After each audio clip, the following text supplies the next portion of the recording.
እንደ አውሮፓውያን አቆጣጠር የካቲት 28 ቀን 1962 በኢራን ዋና ከተማ ቴሄራን እንደተወለዱና የቤተሰቦቻቸው መነሻ ደግሞ ካራጅ ኮራም ዳሸት ከመሆኑ በስተቀር እንደ አብዛኞቹ የሪፐብሊክ ጋርድ አዛዦች በስራቸው ምስጢራዊነት ምክንያት ስለ ትዳር አጋራቸው፣ ልጆቻቸው ወይም ቤተሰቦቻቸው እንዲሁም የግል ሕይወታቸው ምንም ከማይታወቁ የኢራን ከፍተኛ አዛዦች መሃል አንዱ ናቸው።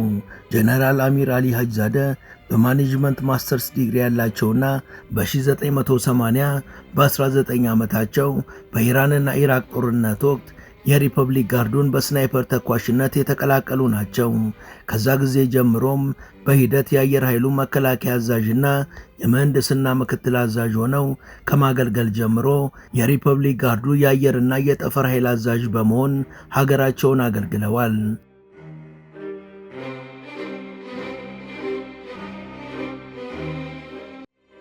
ሙሉ ታሪኩን በመሿለኪያ ቲዩብ ያገኙታል።